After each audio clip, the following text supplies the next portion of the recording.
Wait, hold on a second.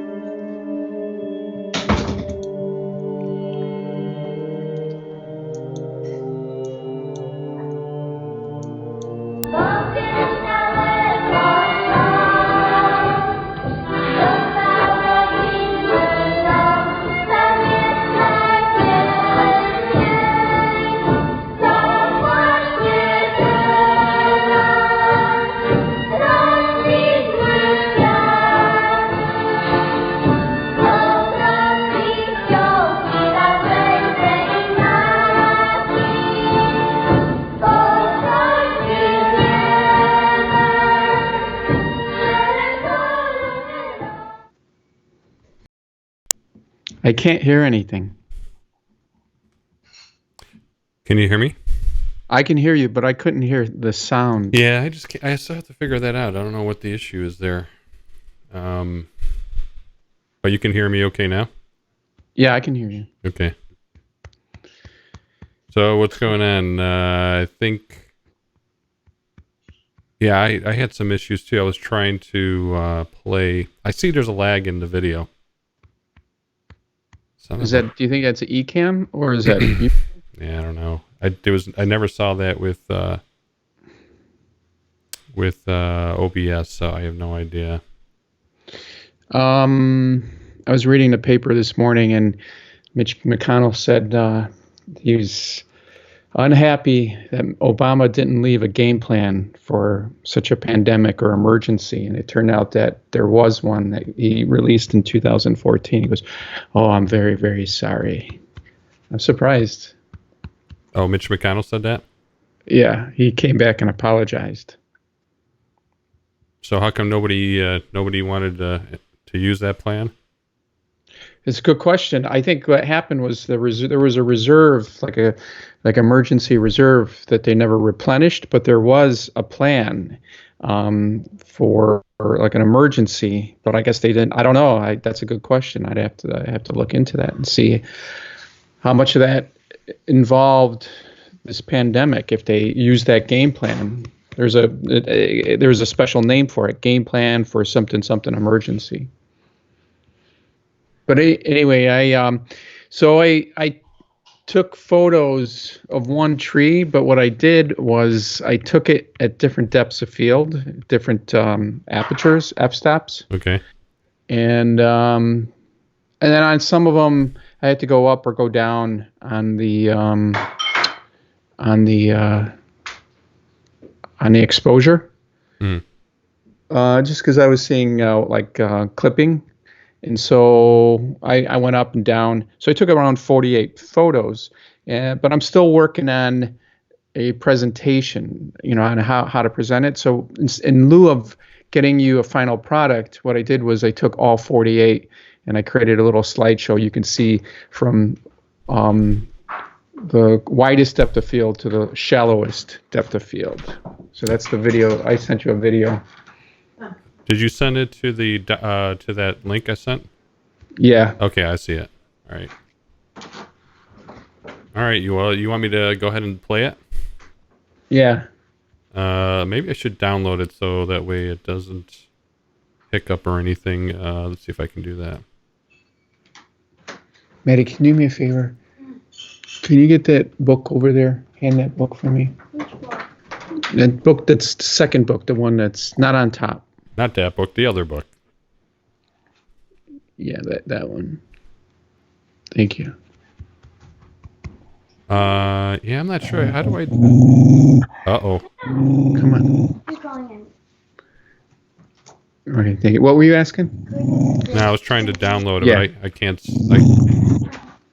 You can't download it? No. So wait, I see it's playing through. So it's... It looks like it's like cloudy and sunny. Yeah, so it took me maybe 20 to 30 minutes. Okay. So a couple things that I did on this. It was out in front of the house, so I wanted to go basic instead of taking pictures of different trees. I just wanted same tree, different depth of field, different exposures. So I went from 16 down to 1.4. Okay. And But so it wasn't 16. In between, I did a couple different exposure, changed it because if I saw, now it's showing. Yeah, I just switched it, but I'm going to go ahead and put it to full screen, and and then I'll just loop it back. Hold on. So Sorry. also what I did was I took the grade card as well. So I took a photo of the grade card. But what's interesting? Okay, do you see it playing back now? Yeah, it's playing back. It's kind of low res, but Yeah, it's 360. I saw it's like 360p or something, but I was trying to see how to download it. I couldn't. I don't think there's a way to do it. Anyway, yeah. So a couple things on this. Obviously, I don't recall seeing any wind or feeling any wind. Yeah. But if you take a look at the branches, they're moving. Yeah, it must have been slight. You were on a tripod then? I was on a tripod. A couple of things. I was on a tripod. I took a shot of my grade card and also the color checker, so I can adjust white balance. It's on a tripod, and I used a remote, so there wouldn't be any camera shake. Okay, so that's definitely not the camera. Yeah, there must have been some wind. I mean, you see the clouds are moving above it. You can see it like moving through. So there must have been some. It probably was slight, but yeah. So you bracketed then? You went from like underexposure to overexposure? No, I didn't bracket. If I took it and I saw that it was clipped, then I would take like if the whites, or if there were too many highlights, or it shows me. I have it set so if I can see something's washed out, then I would go down like a whole stop or a half a stop or a third stop, and just retake it, just so it wouldn't be washed out, or that there wouldn't be any clipping. Okay. So that's why you may have 2 or 3 at the same f-stop, but with different exposures. But obviously the buildings aren't moving, the tree is moving. One other thing that I obviously depth of field is pretty straightforward. However, I'm reading up on this. How does the focus change when you have a subject that looks like it's maybe 40 or 50 feet away, maybe less than that, I don't know. You really can't see the difference in focus. Everything seems to be in focus. Do you understand what I'm saying? You would think that, how does like if something's at 1.4, can you have bokeh if something's focused at 40 feet? Do you understand my question? Yeah.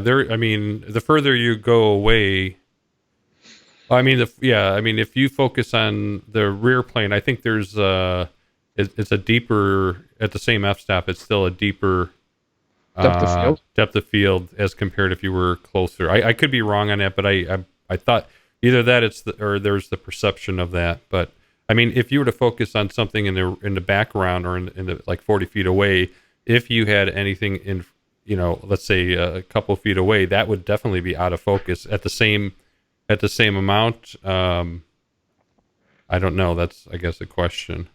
So yeah, I mean, if you take a look, let's say that for argument's sake, let's say that tree is 40 feet away, and then the car is 50 feet. Let's say 60 feet away. Yeah. There should be a difference in focus if you take it in f16 or f1.4, shouldn't there? I guess that's my argument. Yeah, I don't think it's going to be that much, because usually everything especially. Yeah, I mean, if you're focusing, I think, if you're focusing that far away, especially this is kind of like a wide shot. I mean, if you had a zoom, you obviously wouldn't have the entire framing. You would only, let's say, have the bottom left. Let's say if you were to cut into four quadrants, the lower left quadrant, then that's all you would see in the frame. But I think there'd be a lot more. The background behind it would be blown out more. If you had a telephoto? Yeah, if you had a lens that. So yeah, Right. I need Right. to read up on this just because I just assume that bokeh is the same regardless of the distance. But No, but it's the field of view too. Your field of view is pretty wide here compared to like a telephoto lens. I mean, um, if you were a block away and took this shot, then yeah, maybe it would not be as obvious. But this looks like a wide. What's the angle I don't know what or the focal angle is, but length? it's a 20 millimeter. 20 millimeters. It's pretty wide. Yeah. So you're saying that if you go 60, 70, 150 or whatever, Yeah. then it's more noticeable? You're gonna, yeah. Well, so your field of view is going to be much narrower, but then things will be blown out more behind it. Yeah, definitely. You should try that. Okay.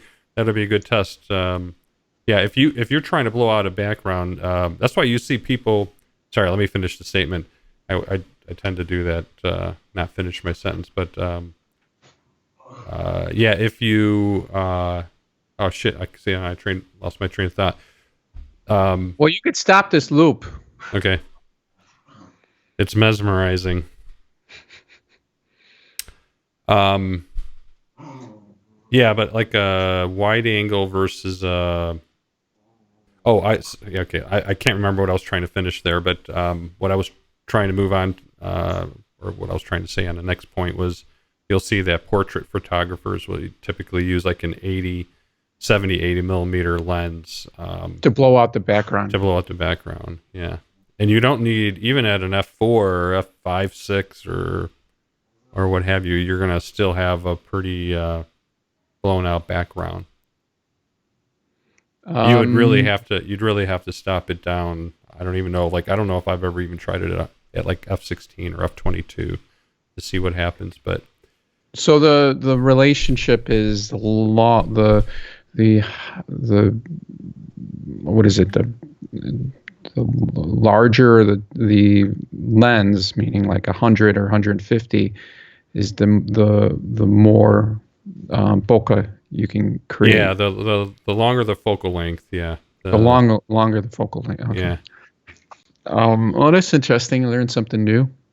Yeah, I mean, the best thing is to test it. I don't know if you have something you can do, but if you have a zoom lens and you have a 70 or 80 millimeter on the upper end, try that. Just take something, do a headshot of Madison or the dog or Michelle or something, or even a flower. Do a flower and zoom in on it. You'll see how that works. So wide angle, yeah. Typically, if you want to blow something out, you got to be up close, and even then, it's not going to be at the same intensity as it would be on a longer focal length lens.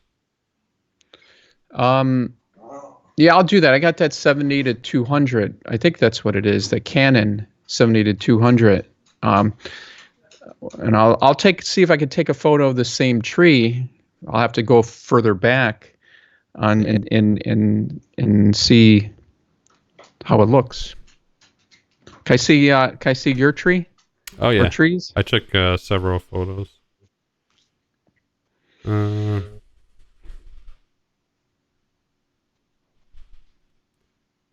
right, I have 4 photos here, but this was on a trail that I was at here in Grand Rapids.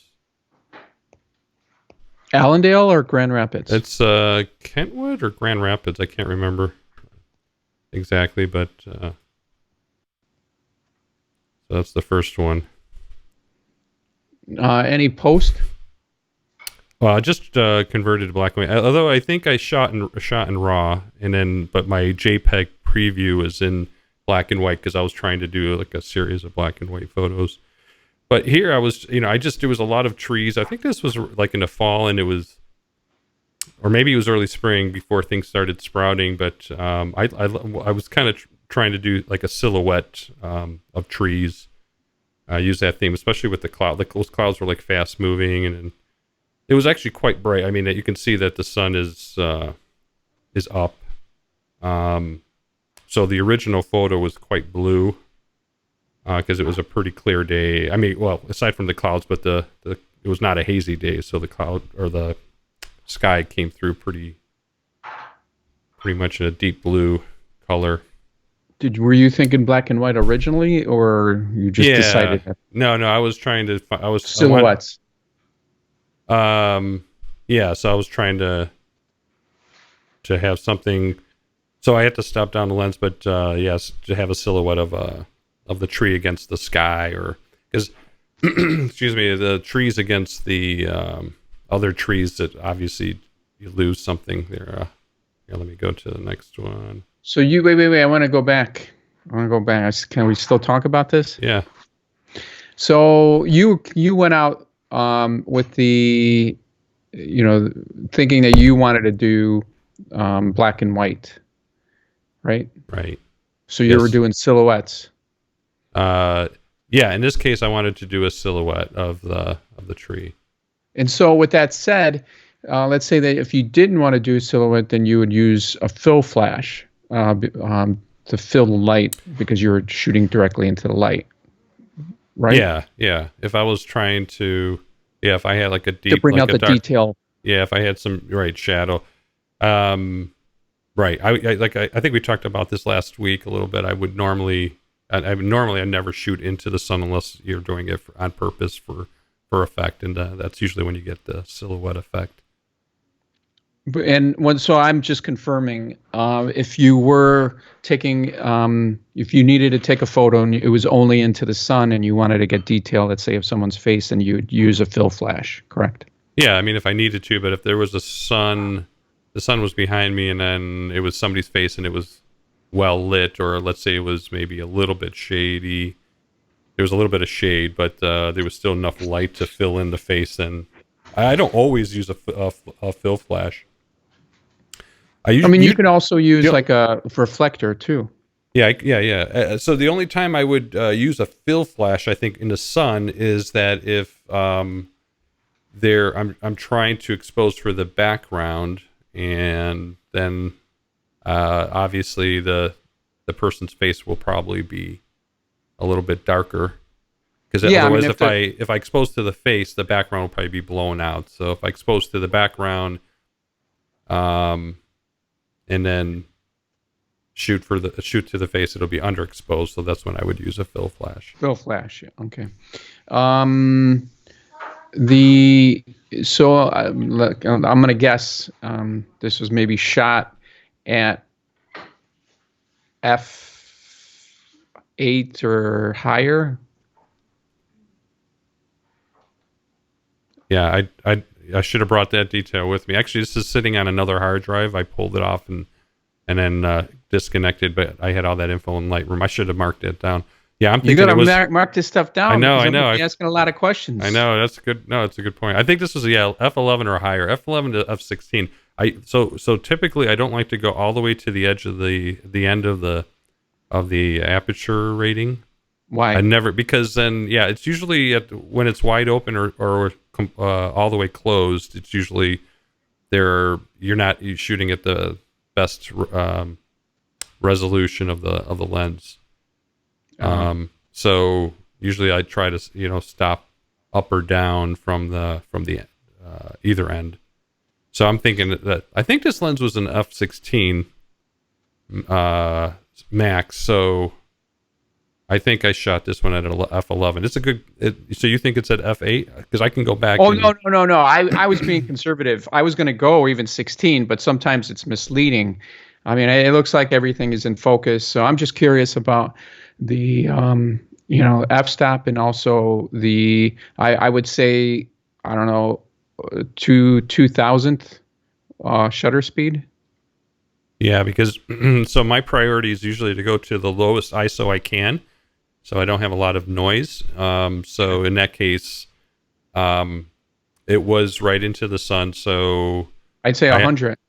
Yeah, I mean and usually I like to do about 100 or higher. I don't like to go to 60 unless I really have to, because even then I might get a little camera shake, because f60 is f60 shutter 1/60 of the second shutter speed is a little bit, that's right on the edge of being able to have a steady shot. So usually that's I'll prioritize around the ISO, and then go to, if I need to go to something faster than slower than an slower than a 100th or 120th of a second, then I'll I'll play with the ISO. I'll go up on the ISO in order to maintain the faster shutter speed. So I think, okay, so it's a good question. So I think the first thing I needed to do is make sure I had the right aperture setting. So I wanted everything to be in focus. That was number one. Then the second thing is I selected the ISO based on as low as I can go without going below a hundredth of a second on the shutter speed. It would be interesting to see what this shot would look like at 1.4 or the lowest f-stop. Wide open? Yeah, I'd like to see if the clouds would have bokeh, but maybe not. I don't think so. Yeah, I think it would probably be a little bit soft, but it wouldn't be. I don't think you'd see bokeh on this. Okay. Can I see the next one? Yeah.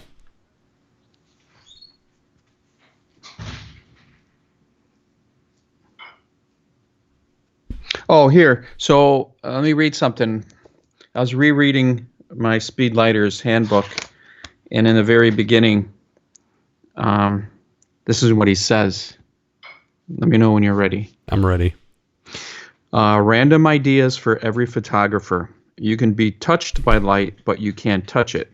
To create interesting light, you have to create interesting shadows. There are two types of photographers, documentarian and pictorialist. That's interesting.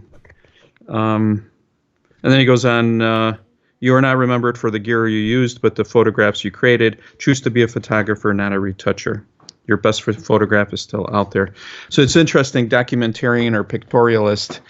Do you find yourself to be one more than the other, or are you always... I think I try to be the pictorialist. Pictorialist? Yeah, pictorialist. Pictorialist, yeah. I mean, unless it's like a family, then you're I would say more of a documentarian. Yeah, documentarian. Yeah, so, I mean, yeah, unless I'm trying to, if it's something like for school or for, for the kids or for family, otherwise, I'm usually trying to find something that's interesting. And then, when I saw that and I was thinking about photographs, it's interesting. Obviously, if you have a background in art, then you'll definitely have a better eye. Like, do you want to take photographs like Monet or Rembrandt or Picasso? If you were to do like Picasso during his Cubism, you might take some shots that are like on an angle or skewed, just different perspective. And the reason I brought that up is because I'm taking a look at the second photo, and I'm just trying to think, like, what was your motivation, or like what were you thinking? Not, I mean, in a good sense. Like, I want to know, like, what were your thoughts when you first saw this? Yeah, I mean, I was walking down this path and I saw a lot of these dead trees, and as they formed a shape into, with the sky in the background, it looked really cool, really interesting. But I always have this problem where I see something and it looks cool, but then when I take the photo, it doesn't, like, it looks plain. It doesn't capture what I was seeing. So I was trying to play with, framing and different angles, come at it, directly below or go further back and try to shoot in. But, so at the time I was just like, okay, I like the shape of this. I know I did this shot with different exposures. So this is probably right at correct exposure, but I did an underexposed and an overexposed, but the overexposed didn't really look as interesting. The silhouettes, the underexposed, looked more interesting. I like seeing the details in the branch. Can you do something for me? I can. Take it and rotate it 180. Let's see if I can do this. You should in tools, because you're in preview right now. I am, yeah. Oh, all the way to the right. Horizontal?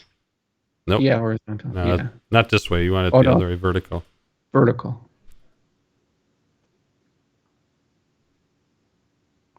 And then bring it down.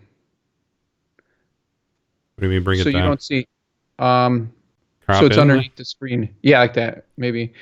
Maybe a little bit less. But what's interesting is that on the other one, the clouds are on the bottom.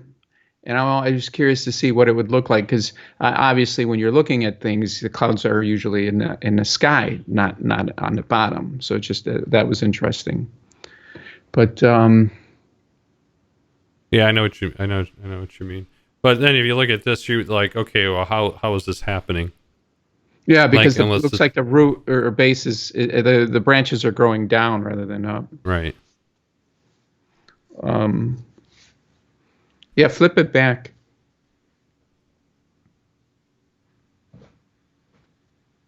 No hotkey for that. Oh no, there is no hockey. No.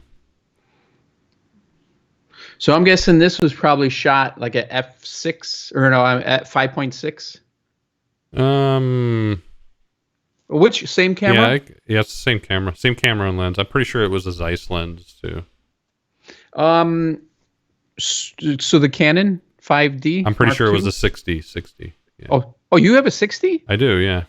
Oh, so you got a 60 too. Yeah, but That's what I have. Yeah, I don't know. What? I think you have a newer model. I have like one of the original. I think I have the original version of 60. Which mark do you have? I think it's first Mark 1. Okay, all right. When did you get it? Because I think I got mine in 2010 or 11, something like that. Oh no, this was like 2013, 14, I think. Yeah, I was really interested in the 60 because of the low light. Yeah, they talked about that, but I was like, I was more interested in like the GPS function, the Wi-Fi, and I wanted a full frame. The low light, I didn't really use it that much for low light stuff, but yeah, I heard it was good in low light. But yeah, then I turned out not really using the Wi-Fi or GPS very much. GPS really ate up the battery. That was one of the reasons. Yeah, I don't use it either. But the Wi-Fi is nice because you can always connect it to an iPad and you can take photos and look at your photos. Sure. After, like if you're on a photo shoot. Getting to the Zeiss lens, Canon lenses are nice. They're original, the L lens, they're OEM. Yeah. They're sealed. Sigma, the lens that I have, Sigma is not sealed. They're beautiful lenses, but it's not sealed. So you don't want it. You don't want to get any water or dust around it because they can get in there. So do you you see a lot of dust on the inside? No, I mean I haven't, thank God. And I know that there's a way, I think you showed me before on like taking a shot and then looking at it on Photoshop to see if you have any dust in your lens. Yeah, the spotting, yeah.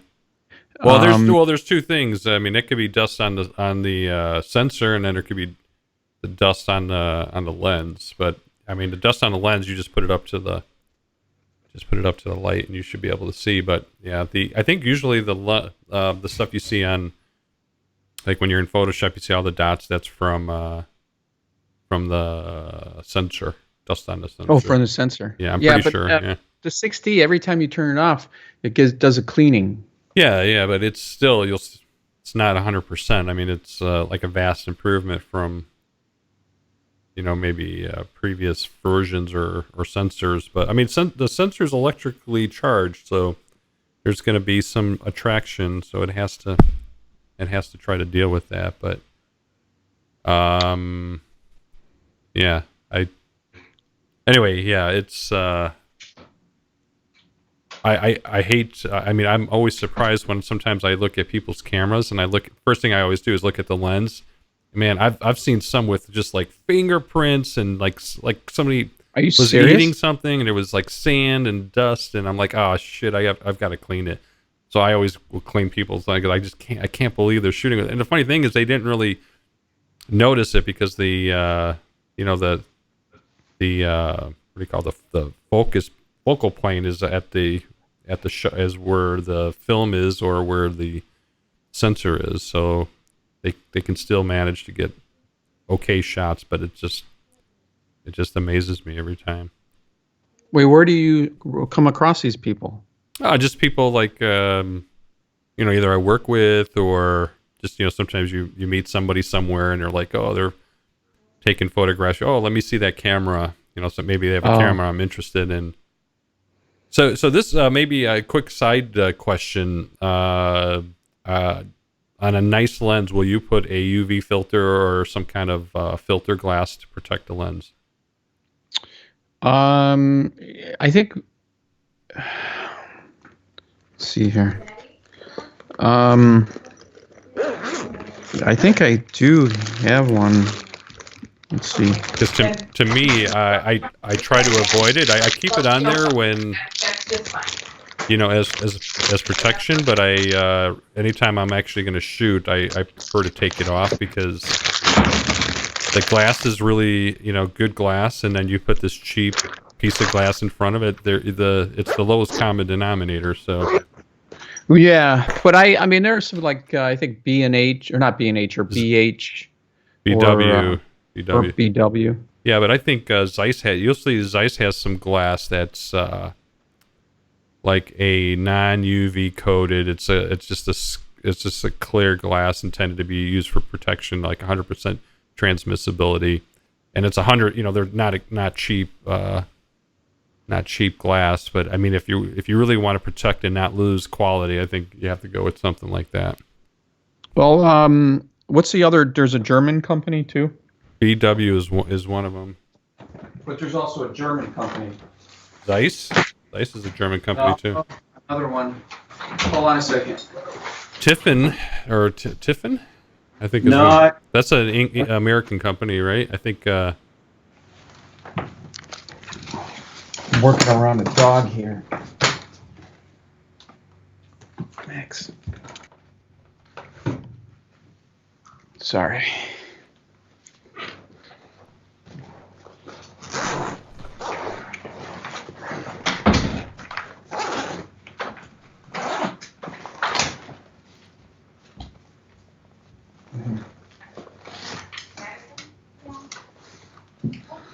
How's the weather in Chicago today?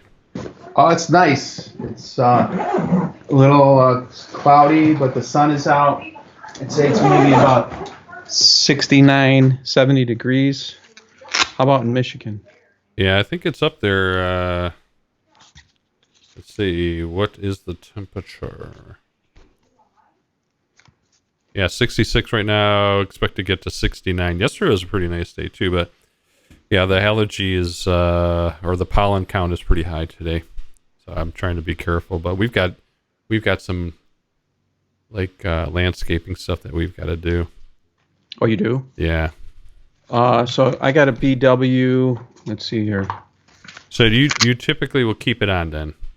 No, actually, it's not on. Okay. Yeah, I know. Again, it's just curious to see what people actually do, but for me, I keep it on there. I mean, if I'm running and gunning, if I'm doing, shooting, and I'm thinking I'm going to get into something I don't want to expose the lens to, then I'll keep it on. But if I know I'm going to be somewhere where it's relatively safe, I don't have a chance to ruin my lens, I'll take it off. Yeah, I mean, I at some point in time, what I want to do is I want to do long exposure with the, I forgot what they're called. Those, they cut down the exposure. I want to do 30-second exposures. Oh, neutral density. Yeah, neutral density. Yeah. But darker, really dark ones. Just set the tripod and just take really long photos. And just maybe at one point in time we can do that. We can. That'll be one of the themes. So do you have any other? Yeah, I'll just show one more. I have a fourth one that's pretty much like a silhouette, but this one is. Here, let me show.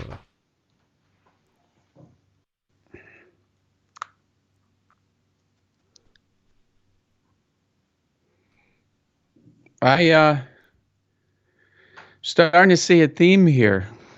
What's that? Dead trees. Yes. I hope you're okay. Are you okay? Reflection of my childhood. No, it's no. I thought I like these types of trees, and I think the shape. So, for me, it's like if I had enough of these, and I don't think like this one, you can see it's not a silhouette, but if you're just trying to, have different styles of photos, then I took this one, but I could turn this one into a silhouette. But I mean, if you're gonna have a theme in a room or part of your house, then I'm trying to take a series of these photos, so I can print out and then put post or hang on a wall. Yeah.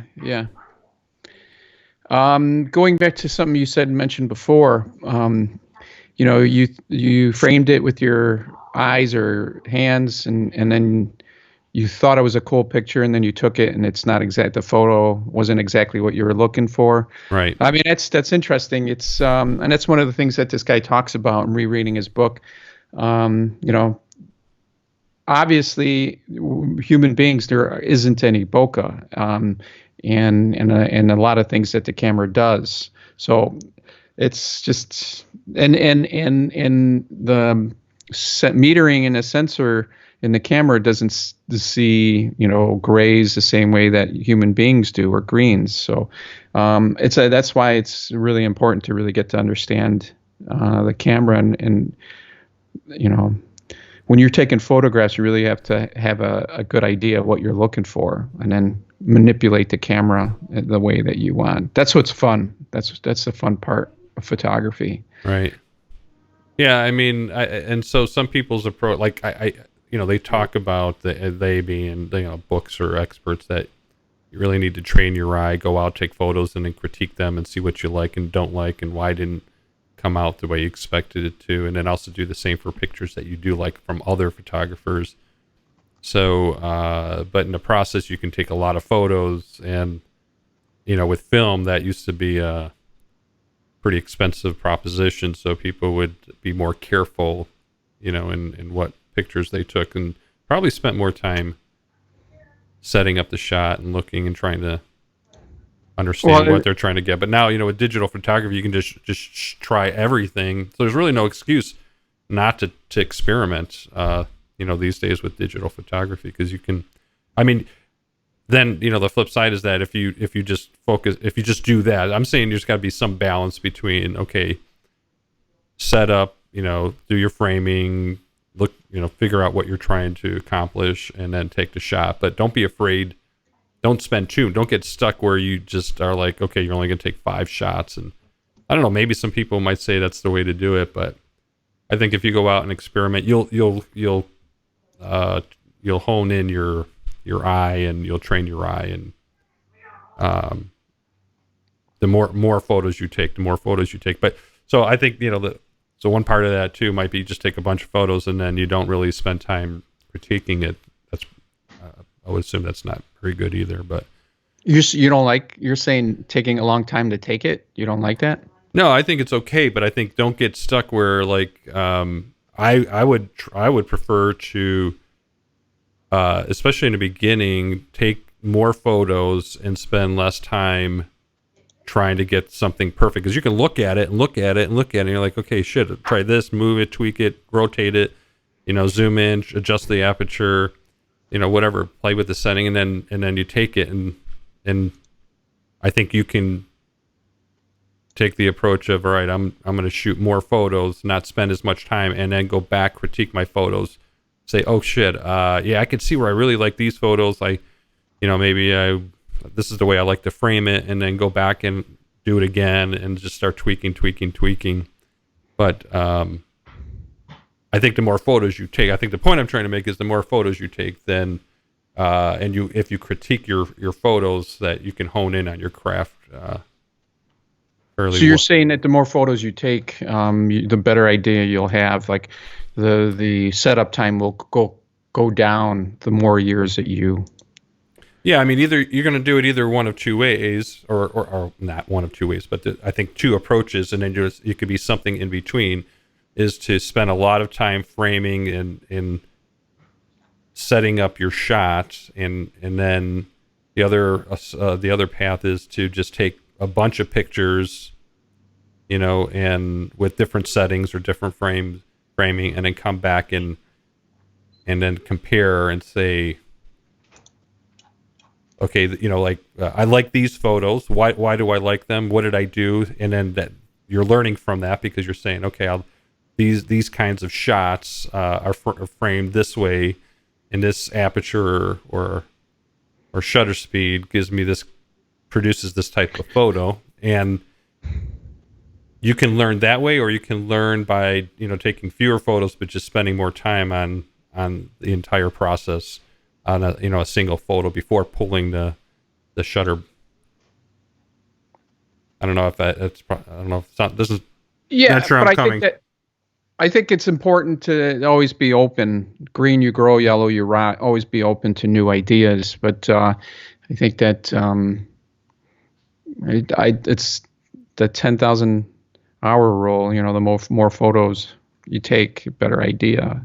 But I think that I agree. I mean, you're tweaking and tweaking, and but I always want to explore. I always want to say, hey, it's always nice to have an aha moment when you figure out, hey, I never thought of looking at it this way. That's interesting. Right. Yeah, and it depends on what your theme is, like if you're doing portraits, or if you're doing trees, or if you're doing whatever. I think you're gonna, action photos versus landscape versus, shadows, whatever the case might be. I think you're gonna learn what works for you, and become better at it, and understand what you need to do to get a good photo. But you're right. I mean, even then, keep an open mind and try new things. And I don't know. Everybody's got like I don't want to say a style, but everybody likes a certain type of photo, and other people may not like it. So you just got to shoot to please yourself. But I got to be careful where I went with that. While you trying different color casts. White balance. Tell me when you think the white balance is right. I think right about there. 55. That's daylight. Where are you? Is this in Skype? Yeah, I realized that my focus. See this vase right here? Yeah. Seems like that's in focus, and I'm not in focus. Yeah, you might look a little soft, but it's not that bad actually. So watch. I'm going to change this, and it's gonna get warmer, or actually cooler. That's automatic. Go back to 5300. Yeah. So I open up the app for the Logitech, and you can adjust. Otherwise, everything's on auto white balance, auto exposure. Yeah. I just thought maybe I can adjust the focus, but I can't. I see it going in and out of focus though. But now, yeah, I was hoping to get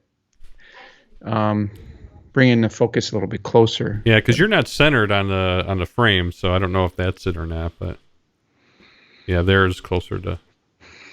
I don't know how the camera focuses though. And you can also do different field of views. 90, 78, 65, and then standard. Yeah, now that I'm looking at my video, it looks a little bit warm. Yeah, yours looks warm. I probably have to see. I think it's on auto white balance, so it might be tricked by the lamp behind me. It might be trying to make that white. Well, if that was the case, I think I would be more blue, because if that's too yellow, it's going to add blue. But I don't know.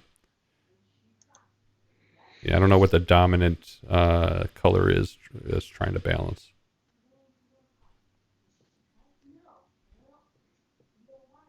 So what yard work do you have to do? I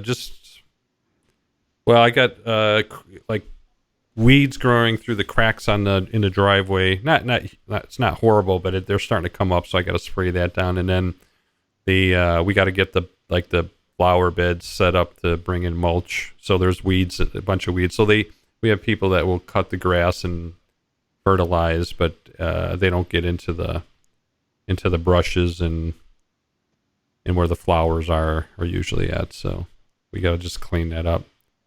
It's like just like the whole perimeter of the house has got shit to do, you know. And so you're thinking when you go out, you're gonna have allergies. Oh yeah, I definitely will. So that's why especially when I'm kicking up, you know, if you're pulling weeds and you're disturbing the brushes, like the brushes or weeds or whatever, you can see stuff just floating around and excuse me. So I probably should wear a mask or something. That probably would help. But I've had, you know, I last year was not bad in terms of my allergies, but I wonder if part of it is I'm getting old, and the other part is I just didn't really go out as much. I'm trying to avoid it. Well, Michelle was saying that, you know, if everyone's at home all day, they're not going to build an immune to a lot of stuff. Yeah, everyone's sheltered. It's an interesting point. Yeah, but people are out and about. I mean, you know, to me, just thinking about summer and being outside, one of the worst things I hate about summer is the lawnmower, the noise coming from a lawnmower. Yeah. Oh my God. I wish there was some rule that said everybody had to cut grass on 1 or 2 days a week. That's it, you know, because every freaking day somebody else is cutting their grass. And I'm sure my neighbors are pissed at me because the people that mow our lawn starts at 8:00 in the morning on Wednesdays. So it probably that's late. You got people doing it at 7. I know. And that pisses me off when I hear it. At 7:00. I'm like, what the hell? Well, I think just as offensive as the noise is the clothing that sometimes you see as well.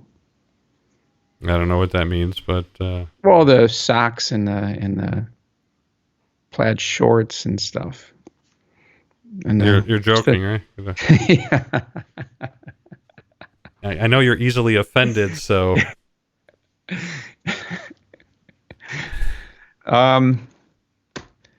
Well, I'm gonna get going. I'm gonna start. I'm busy too. I've got stuff to do. All right, I told you. No, I got to get off too. It's 2:00, right? 2:05. Yeah. What are you guys up to today? Nothing. I was supposed to get a lot of these books out of here. I'm gonna try to knock that out. You were supposed to do that last week, though. I know. I just haven't been. I told you. I said I've got this long short list, and the problem is before I see what happened was I had all the boxes downstairs in this little crawl space, and then they redid the basement. And I had to bring them all up here, and they're like in 4 different areas. Now I'm bringing them down, but a lot of them they're all they're inventoried, but they're not inventoried by box. So before I bring it down, I have to go through all the books in the boxes and write the box number. I have to put a number on it, and then that way I know where everything is. Mm. So that's the hard part is just, you know, tying in the books with the box and then marking them and then bringing them down. If I could just bring them down without inventorying them, then it would all be done. I just have to go through it. And you want to see a sample of, because I got all these boxes here. You want to just see a sample of a few books? Sure. Here's a book. I can give this to you. It's on Amazon, but if you want it, I'll give it to you. Niagara Parks. Oh, interesting. Yeah, we were just there last summer. Because I know that how much you like. Niagara Falls, step by step. Yeah, inch by inch. I probably paid 50 cents for this. But I love the type. Yeah, the font type. Yeah, it's hard to see, but yeah, you know, there's especially on the Canadian side, there's a I would say memorial, or there's some signage for a Polish engineer that I guess was instrumental in the development of Niagara Falls. I don't know if the park or the setting up the parks around the falls, but on I have a video of it somewhere, but yeah, there's it was nice to see. There's also one for Tesla there too. Oh, for Tesla? Yeah, I don't know. It's on the street somewhere, but it's like it's a small park that's dedicated to him. You don't know the name of the Polish guy? Ah, shit, man. I'll look it up. It's on my YouTube video, my motorcycle trip to Niagara Falls. Oh, it is? So yeah, it's on there. I took it's a 2-second clip of the name, but here's a book called Archidoodle. An architect's activity book. Yeah, and so it teaches you like how to like draw perspective. So I've got like just these pens, and I'm gonna see if I could start. And this goes to having an eye, Yeah. Which is good when you're taking photographs. So you're not selling that one? Oh, that one all of these are on Amazon. Like I gave a horticulture book to Mike, and I said, if you want it, let me know, and I'll take it off Amazon. He hasn't said anything, so if it sells, then I'm gonna have to go get it. How many books do you have on Amazon? Well, here I'll tell you what. Are you on the web right now? I have access to the interweb. Yes. Oh, the interweb or outer web? I think this one's the inner one because the outer one is shut down. Okay, so go to Amazon.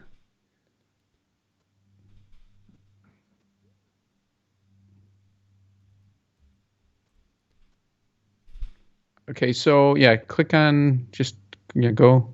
Go into the website. I'm just kidding. Sorry. Okay, so type in Leonardo. This is just one book. And then space Benevolo. Benevolo. There. Yeah. Click on that. Where? Oh, wait. Benevolo. No. O. Benevolo? Back. No, Olo. Yeah, right there. Right there. Okay. Click on that second one, History of the City. Okay.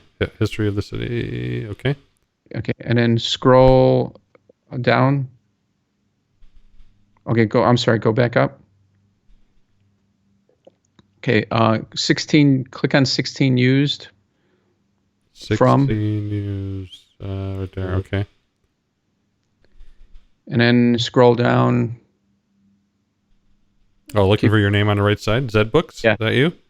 Oh no, that's not. Zed's dead. Okay, go to the next page. So it's by price. I've got it maxed out because I don't want to. Well, I shouldn't say this. I don't want to sell it. But if it sells at that price, actually, they must have taken me off. How much are you asking for? They must have taken me off because I maybe overpriced it. How much? I think I put. I go back. I can't recall. Keep going. What's your call name? JoeSki Group. But okay, go back. Wow, they knocked me off. You're out of here. Okay, go back to the original listings.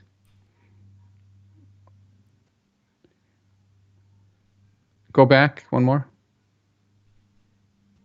One more. It won't let you go back.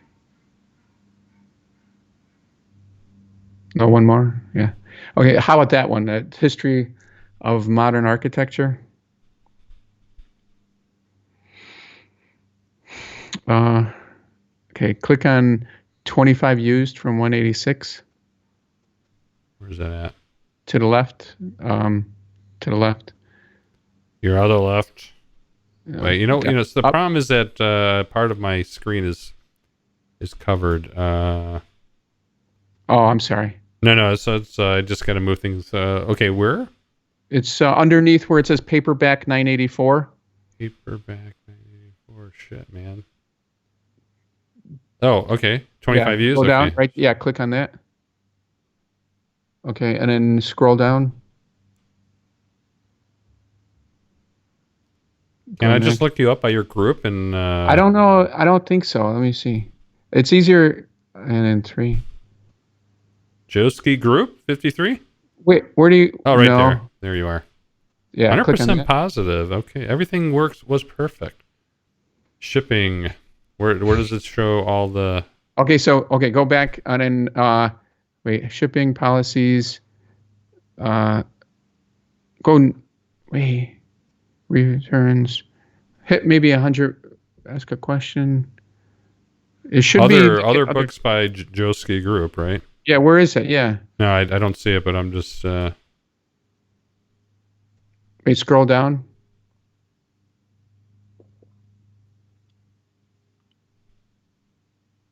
Let me just look at the JoeSki Group. I don't think you can find, but you can try. No, Yeah. no, is it? Oh yeah, okay. I thought it's GRP, but I think it's just GR. Oh, it is group. Okay. I think if you go back one.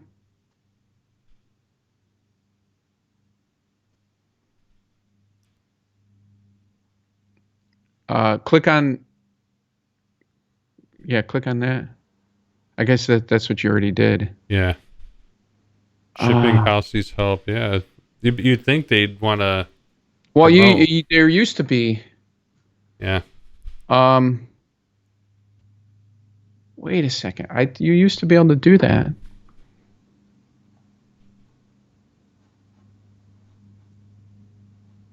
Yeah, let me see. Yeah, let me try one thing here. JoeSki Group, Amazon. Let's see.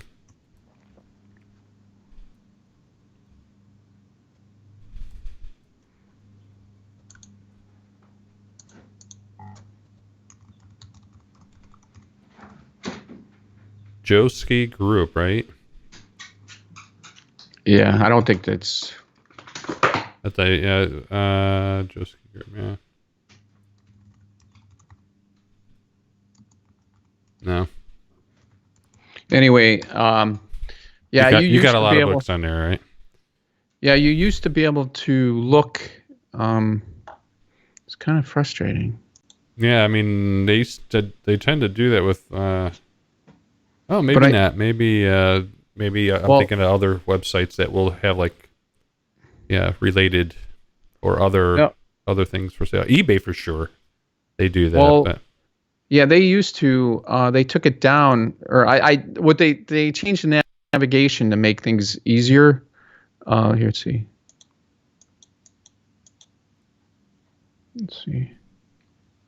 Buying options.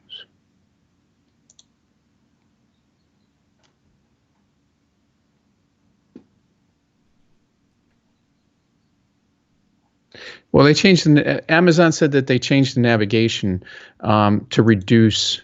Believe it or not, they're trying to get people to spend less, so they don't have to ship as much. Let's see here. Shipping rates. Nope. Yeah, so I got to bring all these books down and.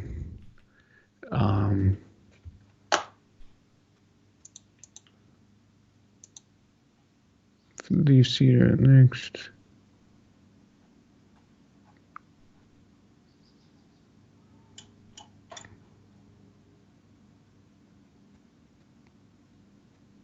Yeah.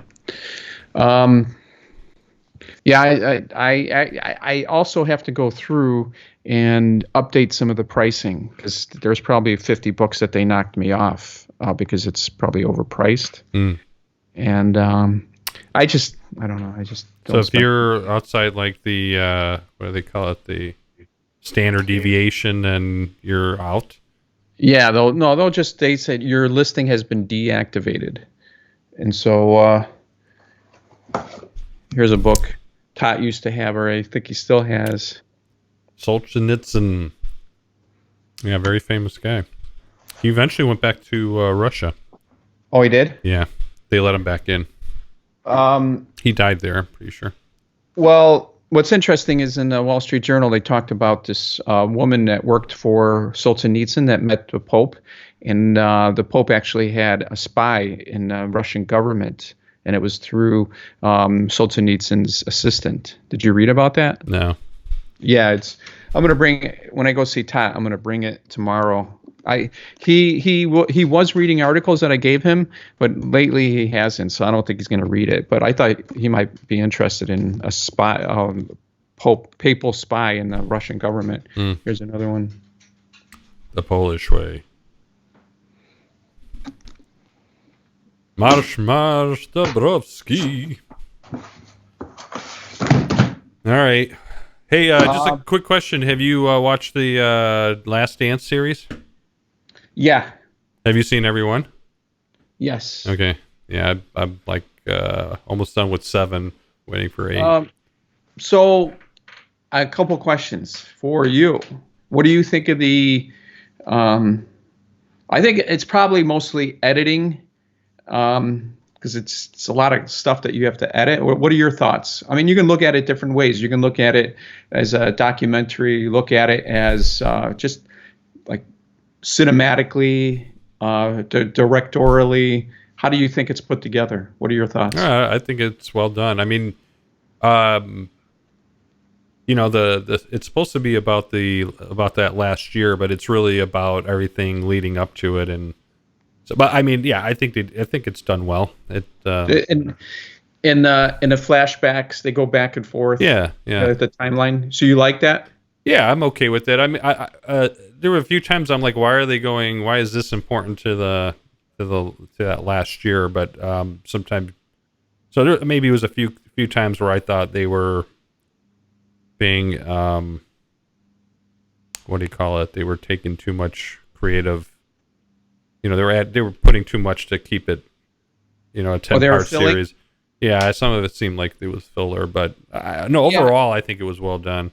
To me, the most important things were the conversations with Scotty and all the players about Jordan, and I don't know. Some people say like it puts him in a bad light. I don't think it puts him in a bad light at all. He wanted to win. Chicago wanted to win. They were happy they won it 6 times, and I don't think anybody's going to complain about that.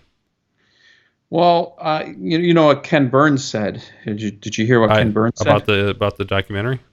Yeah. No, what did he say? Well, he says that he thinks it's I'm trying to think of the words that he used, that you can't take it seriously because it's produced by or paid for by Jordan, so it's very biased. Oh, you can't have someone pay for something and then, so he doesn't count it as a true documentary because it's Jordan's the one that produced it, or produced it or paid for it. Yeah. I don't know. I mean, there's an opportunity. I guess in the end, there's the final edit, but he's got the editing rights. Although if they did interview the director, and I thought he said there were some negative things in there. He thought Jordan would not want in there, and Jordan said to put back in there. So I don't. Yeah. Oh yeah. Yeah. There's a bunch of videos on YouTube of people interviewing, or at least I don't know who it was that was interviewing the director, but and so that's why I was like, why would he have feedback? But then I think I realized he must have been a part producer. I didn't realize he was the sole producer of it, but. Well, I don't know if he was sole producer, but I mean, I Googled Ken Burns and Last Dance, and you get his. But I really like. I mean, that was a big integral part of growing up. And Jordan was such a competitor. It's always interesting. I mean, it's like picking up details that I didn't realize before, that he got to a point where I think the players were ticked off at him, that there were times when it was just not a pleasure playing with him because but they got a ring, and they were part of that. And I mean, you can say his style maybe was over the top, but in the end, I think it justified whatever he did. The means justify the ends? Yeah, ends justify the means, yeah. Or the means justify the ends? No, the end justifies, at the end, it justifies how you got there, yeah. Justify them. By the way, do you recall seeing a guy like a little, not fat, but just a little maybe chubby? He's got a beard and a real colorful sweater all the time.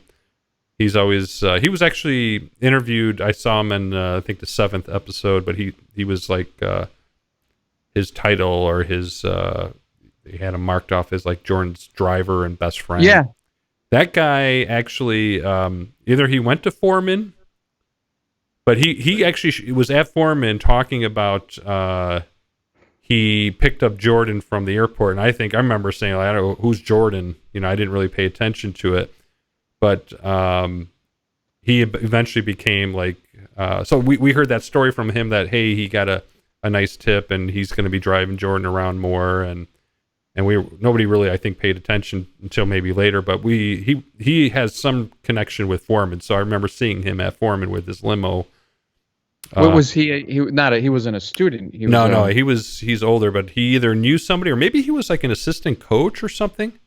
Maybe that's what it was. Maybe he was like a park coach. He had some association with. And he turned out to be he was Jordan. He was Jordan's driver, so he had just opened up his limousine company, and he was picking someone up at the airport, and then the guy didn't show up, so they ended up picking. He saw Jordan coming out, and he was an avid fan, and he said, "Hey, let me take you." So then they just hit it off, and he's been connected with him for a long time. So you see him in the video and lots of different shots over the years. But by the way, the other thing I have connected with Bill Wennington, I actually sat next to him on a flight down to Florida one time. Oh yeah, yeah. He had the middle seat too. He was pissed about it. Are you serious? Yeah, because he was.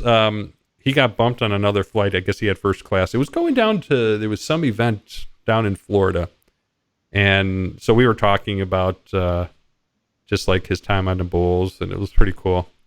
Oh, so he was open? He very, very nice guy. Yeah, he was like down to earth. And I mean, he was like bitching about like having to have a middle seat, but who wouldn't bitch about that? So, but he didn't care. Like he needed to get down to Florida, so he was going to do whatever. But no, he was really open and willing to talk and answer questions. Did you recognize him right away? Oh yeah, he's a tall guy in his face. He's at that point he was retired though. I mean, he wasn't playing anymore, but no, you definitely knew it was him. And you know who turned out to be a really good analyst, and I didn't think much of him until just recently. He seems to know his shit.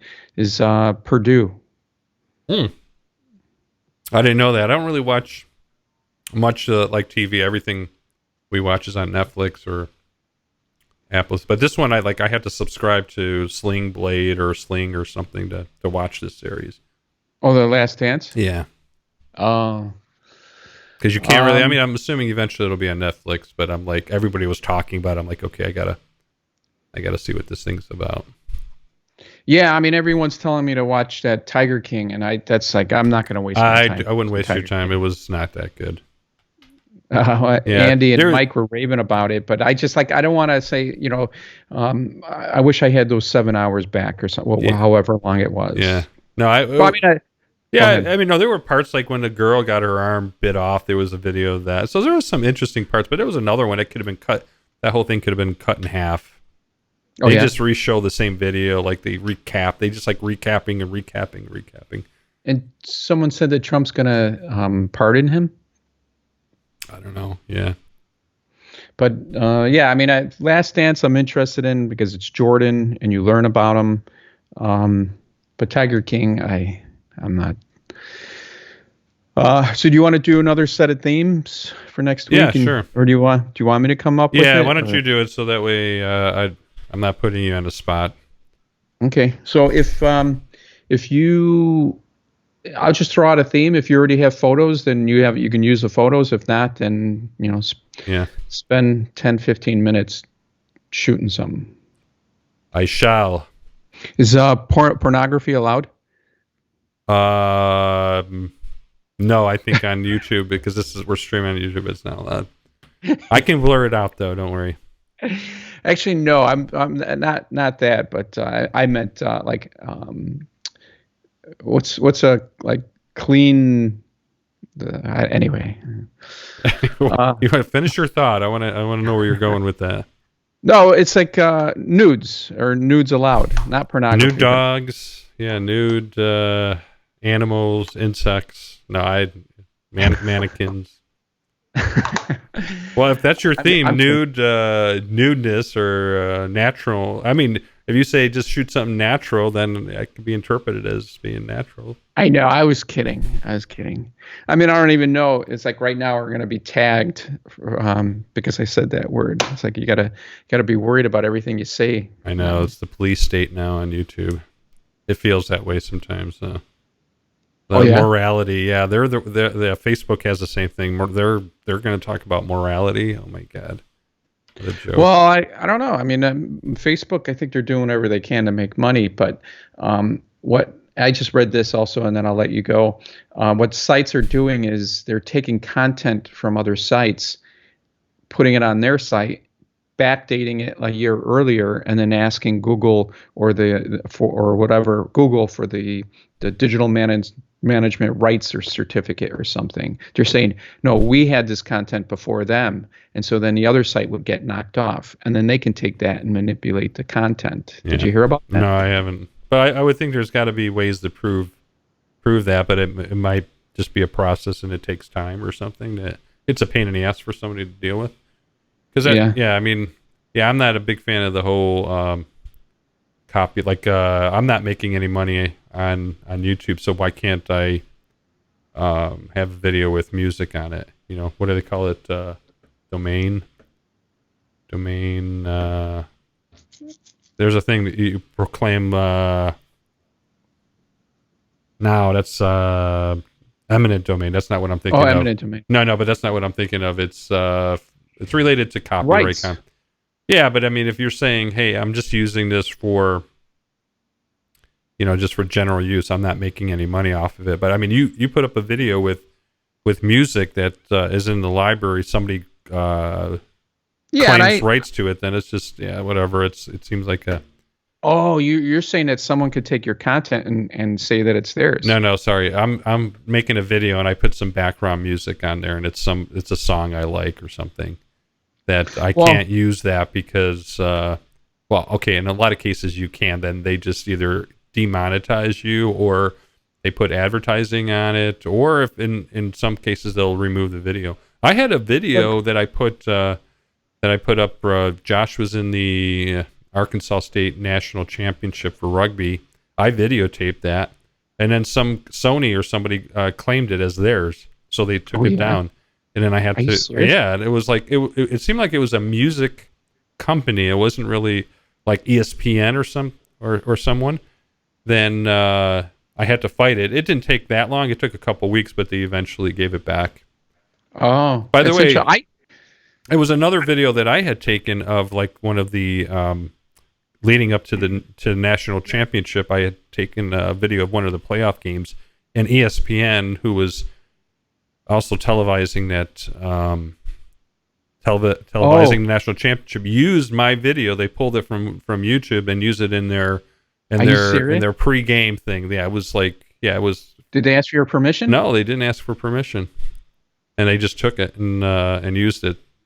Well, is there a assumption that anything that's on YouTube is public domain, or? Well, then... Actually, I think you mark it. Everything. I remember I was tossing YouTube videos up, and it says, is this for public use, or do you need permission? And I thought you can do that. I thought you can set the setting. Yeah, I don't know. The only thing I see the only setting I see right now is the is this for children or not?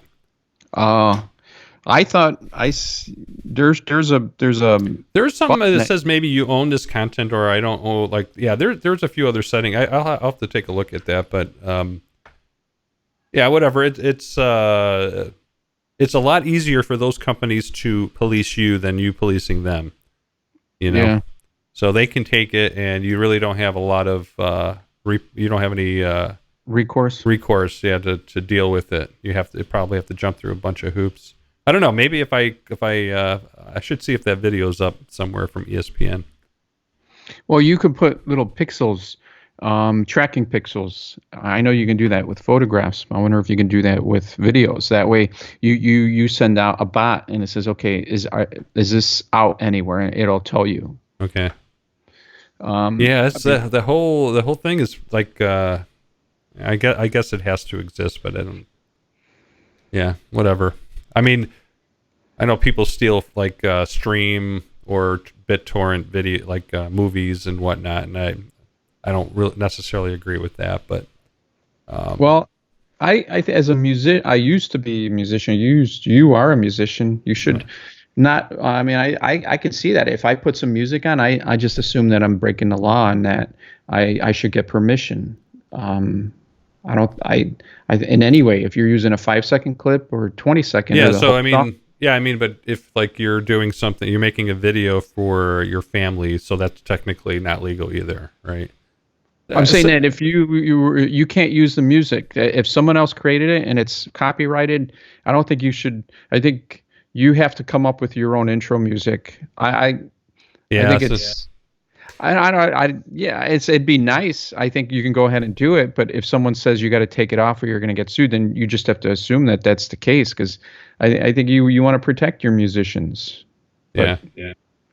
But No, I don't. Yeah, I think if I'm using it for something where I'm not making money, then I don't see an issue with it. I don't think, especially if I paid for the music too. It's like I'm using it for.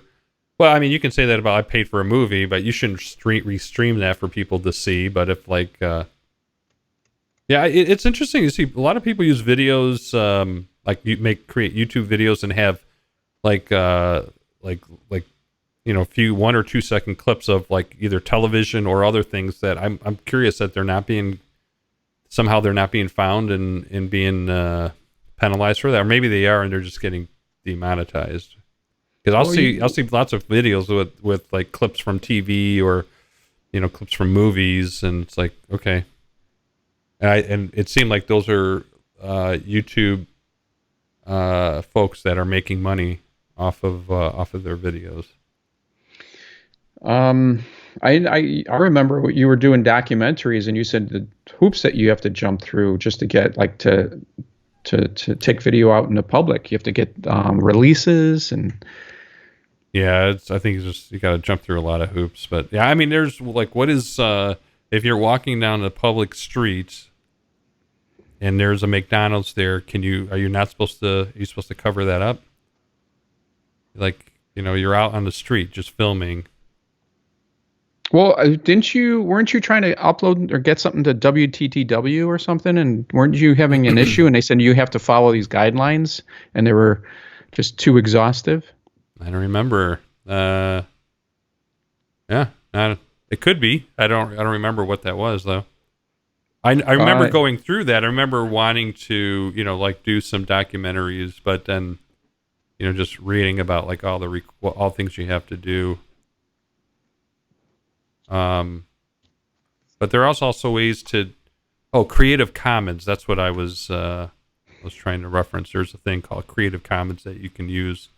Or fair use like a fair use of other people's content, but I've kind of drifted away from that, so I'm not really familiar with what those rules are anymore. But well, you better be because all this great content they're coming up with. I see the one viewer is still on watching the whole thing. I'm really surprised. There's one viewer? Yeah, it's me. I turned it on my iPad. You better not give us a bad rating. Oh yeah, I have to. Thumbs down. Okay, man. All right, you gotta go. I gotta go too. I'm busy. Lots of things to do. All right, enjoy the day. Okay. Enjoy your inventory. How are you and Om doing? Good. I mean, I think obviously Om is in a tougher place than I am, but so we basically found out last week, almost 2 weeks ago, it was like Monday, she went for a doctor's appointment. And they didn't hear a heartbeat, and so they said, okay, you need to get an ultrasound. And then she got the ultrasound on Tuesday, so that would be coming up. That would be 2 weeks from this coming Tuesday. 2 weeks ago, so it was rough because they wouldn't let when she goes to see a doctor for ultrasound, they won't let me in anymore because of coronavirus. They only let the patient in, so she was in there, and then when the doctor came and explained what was going on, she had me on the phone, but she was obviously pretty upset about it. And then she's been, I think she's at the end of like the bleeding. So it you have to then deal with how do you discharge, like how do you get the sac and everything out. And yeah, that's got to be tough, man.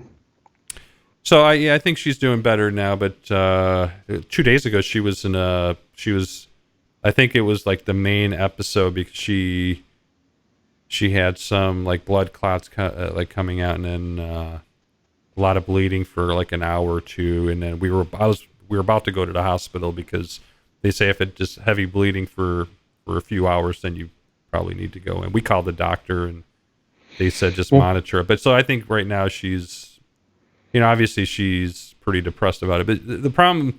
Not the problem, but the big thing is, number one, she wasn't sure she can get pregnant, and then she did. She was pretty emotional about that. That was back in February when we came back from Thailand. And then, so she was pretty upset when she found out it wasn't, she had a miscarriage. But she suffered a lot through the thing. I know it varies for women. She was throwing up every day, and it wasn't just in the morning. It would be, at night, and I mean, like dry heaving, and it was tough on her. So it's like all that sacrifice, all things she had to go through, and then loses the baby. It's rough. Did the doctor say that was it something unique in this situation, or was it? I guess I'm thinking forward. Is this something that you're thinking about again, or like what's the doctor say? Yeah, doctor says it's pretty common, and in fact, they think that there's way more miscarriages than are actually documented because sometimes people are late, 2 or 3 weeks late, and then they have heavy bleeding, and it's actually a miscarriage. So she was about 8 to 10 weeks somewhere. They thought she was about 12 or 13. But I know that based on when I didn't see her and I saw her, and then so we kind of figured out she was probably closer to 10 weeks. And so, I don't know why I was going on that road, but yeah, she at this point is like not, we're not talking about that, but obviously she wants to have a kid, and her family was excited about it. We didn't say anything because we wanted to get past like the 3-month mark, and what I was trying to say is the doctor said it's pretty common for people to have a miscarriage, and but she's a higher risk because she's over 35. Oh, she is? I didn't know. She's 37. Yeah. Oh. I just wasn't sure like the success rate after miscarriage, and I mean, is there data or? I've read both things, but it seems like the more prevalent thing is that if you have it once, it's unlikely you're going to have it again. But then I read something somewhere else that said, once you have it, it's more likely you will have it. So the doctor said no, absolutely. She's like, there's a higher probability you won't have a miscarriage the next time. And there was a lot of articles that said the same thing. That's pretty common. Don't fret over it, But when she's getting sick for that much, she got to think about, does she want to go through that? Yeah. Assuming she's going to be sick again. Although sometimes, with different pregnancies, the effects could be different, like the sickness part of it. Well, just tell her that we're thinking of her, and you just let us know if you need anything. Yeah, I appreciate it. Now we're just time will, I think, will make things better, and. So yeah, we'll see. I think if we decide to try again, we'll probably plan on her like spending more of her time being pregnant in Thailand as opposed to here. Yeah, I can see. How's the healthcare in Thailand? Well, if you ask home, it's much better than here. I mean, here it's like sometimes you gotta beg for.